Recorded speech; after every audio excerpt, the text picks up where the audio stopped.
سلام خدمت همه دوستای خوبم. امیدوارم که شاد و پر انرژی باشید. یسنا هستم.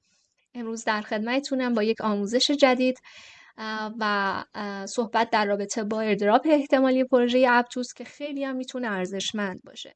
قبل از اینکه بپردازیم به اینکه چرا میتونه ارزشمند باشه، اگه هنوز منو سابسکرایب نکردی سابسکرایب بکن. علامت زنگوله رو هم یادت نره بزنی تا از ویدیوها و آموزشات ما اطلاع پیدا بکنی و همچنین ویدیو رو حتما لایک بکن تا به من انرژی بدی برای ویدیوهای آینده. خب چرا ایردراپ دوم اپتوس میتونه ارزشمند باشه؟ طبق توکنومیک اپتوس 51% توکن هاش برای کامیونیتیه. حالا از این 51% 6%ش توی راند اول ایردراپ شده. و از اونجایی که این تیم یه تیم باهوشه و ثابت کرده که به کامیونیتی اهمیت میده، خیلی محبوبه و این احتمال رو میتونیم داشته باشیم که دور دوم ایردراپ اپتوس خیلی مهمتر و بهتر از دور اول باشه. به همین خاطر سناریوهایی که ممکنه شامل ایردراپ بشه رو بررسی میکنیم. یکی از این سناریوها اینه که ممکنه بر اساس فعالیت شما روی اکوسیستم بهتون توکن اپتوس تعلق بگیره. یکی هم این که پلتفرم هایی که روی شبکه اپتوس هستن بر اساس فعالیت روی اون پلتفرم ها ممکنه که افراد شامل ایردراپ دوم باشن. به همین خاطر ما تمام کارهایی که احتمالاً میتونه مهم باشه رو انجام میدیم.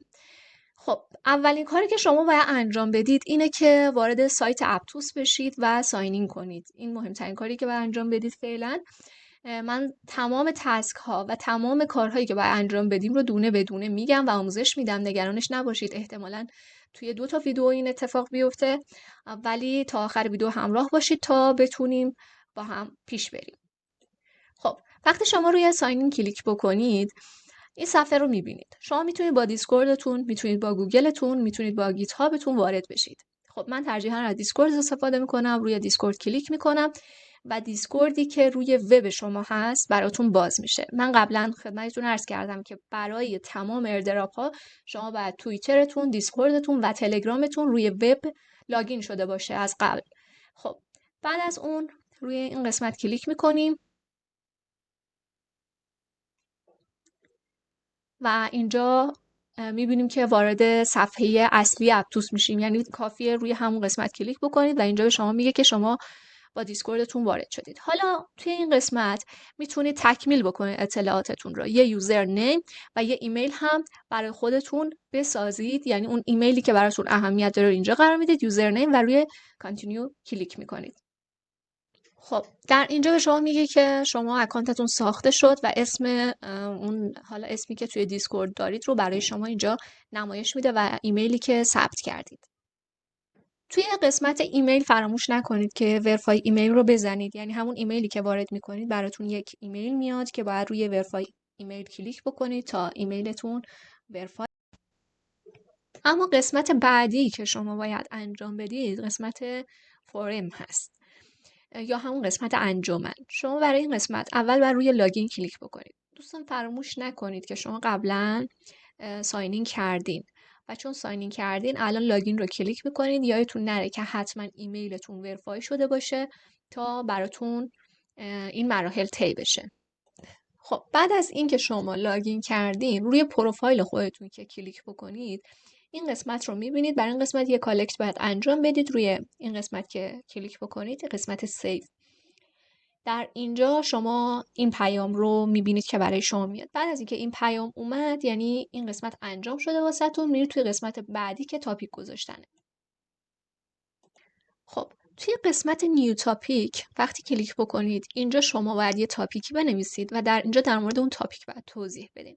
تاپیکتون هم باید شامل 10 تا کلمه باشه و حالا این توضیحاتتون هم فکر میکنم 10-15 تا کلمه لازمه که باشه که براتون انجام بشه و بعد کرییت تاپیک رو میزنید و یک تاپیک رو ایجاد میکنید. جدای از اون شما باید حتما روی این قسمت که الان خدمتتون عرض میکنم فعالیت داشته باشید. یعنی که روی لایک کردن، کامنت گذاشتن و تاپیک گذاشتن فعالیت زیادتری داشته باشید. اینجا من لینک حالا اون تاپیک که خودم قرار دادم رو هم براتون میذارم که ایده بگیرید که چطوری باید تاپیک رو بنویسید و یادتون نره لایک بکنید، کامنت بذارید تا همدیگر رو زیر همین تاپیک که بنده قرار دادم پیدا بکنید و اینجوری ریاکشن داشته باشید نسبت به تاپیک های همدیگه، نسبت به پست های همدیگه، تا امتیازتون تو این قسمت هم بالاتر بره. اینم از این قسمت. حالا قسمت بعدی که باید انجام بدید. کار بعدی که شما باید انجام بدید اینه که کیف پول‌های مربوط به اپتوس رو توی براوزر خودتون توی اکستنشن اضافه بکنید. یکیش پونتم هست، یکیش پترا هست. این دوتا رو میتونید از گوگل کروم سرچ بکنید و بعدش به قسمت کرومتون اضافه بکنید و داخل اکستنشن اونها رو ببینید. الان من نشونتون میدم. ببینید این کیف پول پترا هست و این هم پونتم هست. شما هر دوتاش رو باید نصب بکنید. دوستان این نکته رو دقت بکنید، هر دو رو باید نصب بکنید. ولی نکتهش اینجاست که اگر مثلا شما پترا رو در ابتدا نصب کردید، 12 کلمه پترا رو روی پونتم ایمپورت بکنید که در حقیقت یک کیف پول باشه ولی با 2 تا کیف پول مختلف. اینم از این نکته. بعد از اینکه شما حالا پترا یا پونتم رو نصب کردید و حالا بعدش ایمپورت کردید، روی براوزر خودتون میرید تو قسمت اکستنشن و اون رو مشاهده میکنید، کیف پولتون رو میسازید و بعد از اون با صفحه حالا کیف پولتون روبرو میشید. برای اینکه کیف پولتون رو شارژ بکنید، اینجا آدرس کیف پولتون رو کپی میکنید. این رو میبرید توی صرافی که توکن اپتوس رو خریدید، اونجا اپتوس هایی که توی صرافی هست رو ارسال میکنید به کیف پولتون و کیف پولتون رو شارژ میکنید. کار بعدی که بعد از شارژ کردن کیف پولتون باید انجام بدید اینه که یک مقداری از اتریوم روی هر شبکه‌ای مثل آربیتروم، مثل حالا خود اتریوم، مینت اتریوم و شبکه‌هایی که در اینجا قرار داره، میتونید یک مقداری از اتریوم ها رو ارسال بکنید به اپتوس، کیف پول اپتوستون به شکل WETH. برای این کار شما اول کیف پول متامسک خودتون رو از اینجا کانکت میکنید، بعد کیف پول اپتوس خودتون رو از اینجا کانکت میکنید، یک مقداری از اتریوم رو حالا روی شبکه آربیتروم یا روی شبکه خود اتریوم انتقال میدید به اپتوس و توکن WETH دریافت میکنید. من این کار قبلا انجام دادم، بنابراین دیگه انجام نمیدم. البته شما میتونید این کاری که الان خدمتتون عرض کردم رو حالا هر هفته یک بار انجام بدید. با مثلا اندازه $1 $2 این کار انجام بدید. لازم نیست که شما بخواید $10 رو از کیف پول اتریومتون انتقال بدید به کیف پول اپتوستون. به این اندازه یه تراکنشی به این حالت روی آدرسی که براتون قرار میدم داشته باشید و بعد بریم سراغ بقیه موارد. یه نکته دیگه هم یادم رفت بهتون بگم، دوستان برعکسش هم میتونید انجام بدید. مثلا اگر شما توکن WETH رو در اپتوس دارید و خواستید تبدیلش کنید به اتریوم، میتونید به این حالت تغییر بدید، متامسک پایین، اپتوس بالا و اون مقدار توکن رو تبدیل بکنید. ولی خب در اصل برای اینکه شما روی این پلتفرم هم فعالیت داشته باشید، همین کار انجام بدید. یعنی یک مقدار اتریوم خودتون رو اندازه $1-2 از آربیتروم یا حالا هر شبکه‌ای که اتریوم داره انتقال بدید به اپتوس. این از مورد مهمی که باید انجام میدادیم. بعد از این مورد مهم بعدی که شما باید انجام بدید اینه که برای خودتون یک دامین خریداری بکنید. شما توی لینک که براتون قرار میدم، یعنی اپتوس نیمز، کلیک میکنید و در اینجا یک اسم برای خودتون انتخاب میکنید، حالا هر اسمی که هست. مثلا یسنا تریدر رو که من قبلا انتخاب کردم، حالا اینو که سرچ بزنیم برامون میاره. چون من قبلا انتخاب کردم این رو قبول نمیکنه دیگه، یعنی باید من یک اسم دیگه انتخاب بکنم و سرچ بکنم و در صورتی که اون اسم وجود داشته باشه، مثلا یسنا تریدر 2 رو داره هنوز، خب شما به قیمت یک اپتوس این دامین رو خریداری میکنید که یک دامین 1 ساله هستش و بعد از اینکه دامین رو خریداری کردید شما میتونید بقیه فعالیت ها رو انجام بدید.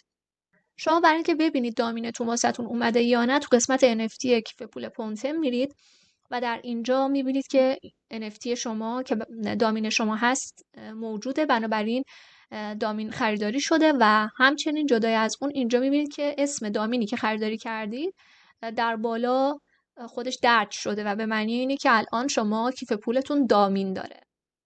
خب پلتفرم بعدی که باید توش فعالیت داشته باشیم لیکوید سواب هستش. توی این قسمت اول کیف پول خودتون رو یا پونتم یا پترا رو در حقیقت باید متصل بکنید و در اینجا مقداری از اپتوس خودتون رو، مثلا اندازه 0.2 اپتوس رو به توکنی که مد نظرتون هست که در اینجا هست، مثل ST اپتوس، T اپتوس یا ETH یا هر کدوم از توکن هایی که اینجا هست تبدیل بکنید، سواب بکنید. خب کار قبلی که ما انجام دادیم بریج بود، اینم کار سوابش و روی سواب کلیک بکنید و کانفرم سواب رو بزنید. در اینجا براتون فی نوشته میشه و کانفرم رو که بزنید این سواب براتون انجام میشه. دوستان چون ما باید چندین بار این کار رو انجام بدیم، یعنی فقط با یک سواب انجام دادن، با یک بریج انجام دادن نباید اکتفا بکنیم و در هفته حداقل 1-2 تا تراکنش داشته باشید، سعی بکنید مقدار کمی را سواب یا بریج بکنید، اندازه $1 $2 که بتونید مداوم این کار رو انجام بدید. خب اینم از این پلتفرم. میتونید برعکسش هم انجام بدید، یعنی الان ما اپتوس رو تبدیل کردیم به تی اپتوس، میتونیم تغییرش بدیم و دقیقاً تی اپتوس رو تبدیلش بکنیم به اپتوس. چون امروز انجام دادم، من تراکنش داشتم روی این شبکه، بنابراین تبدیل تی اپتوس رو فردا انجام میدم. خب پلتفرم بعدی که بعد روش فعالیت داشته باشیم پلتفرم توباس هست که برای خرید NFT. شما باید در اینجا یک NFT خریداری بکنید، بعد میتونید NFT رو هم بفروشید. دوستان شما سعی کنید که یک NFT با کمترین قیمت رو انتخاب بکنید و ترجیحاً NFT های تیک آبیدار رو انتخاب بکنید. توی این تیک آبیدار هم که وقتی شما یه سرچی بزنید پیدا میکنید حالا اون NFT هایی که قیمت های پایین تری دارن. مثلا خب این کف NFT های این 7.4 اپتوسه، برای اینم که 24 اپتوسه، برای اینم که 48 اپتوسه، این 3.3 اپتوسه و این یکی هم که 9 اپتوسه، 14 اپتوسه. شما باید سرچ بکنید و ببینید اونایی که تیک آبی دارند کدومش قیمت مناسب تره. حالا روی این 3 کلیک بکنم من، فقط برای اینکه ببینید به چه صورته. خب در اینجا ببینید بای ناو رو که کلیک بکنید این NFT برای شما خریداری میشه با قیمت 2.3 اپتوس. و بعد از اینکه شما این NFT رو خریداری کردید تو قسمت پروفایل میتونید NFT خودتون رو ببینید. حالا من چون لیست کردم برای فروش در قسمت لیستینگ میتونم ببینم. شما بعد در این قسمت بعد از اینکه حالا اون NFT خودتون رو دیدید میتونید لیستش بکنید برای فروش و بذارید که به فروش بره. این فعالیت هم باید روی این پلتفرم انجام بدید، یعنی خرید و فروش NFT که خیلی مهمه، حتما انجامش بدید. و چند تا پلتفرم دیگه میمونه که خیلی مهمه اونا هم، که در ویدیوی بعدی میگم چون تایم این ویدیو طولانی شده و نمیخوام از حوصله شما خارج شده باشه. بچه هر سوالی داشتید از من بپرسید توی کانال تلگرام، توی کامنت همین ویدیو، و سعی میکنم تمام لینک هایی که الان توی این ویدیو گفتم رو هم براتون توی کپشن همین ویدیو و در کانال تلگرام قرار بدم که شما راحت بتونید روش کلیک بکنید و استفاده بکنید. این نکته رو فراموش نکنید که با یک بار انجام دادن اینا نمیتونیم انتظار داشته باشیم که حالا اگر شامل ایردراپ بشیم ایردراپ خوبی به اون برسه.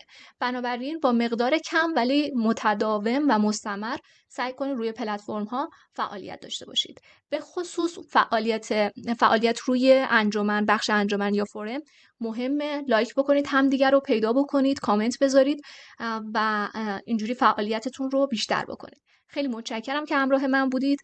فراموشتون نشه ویدیو رو لایک بکنید، به من انرژی بدید و مراقب خودتون باشید. خداحافظ.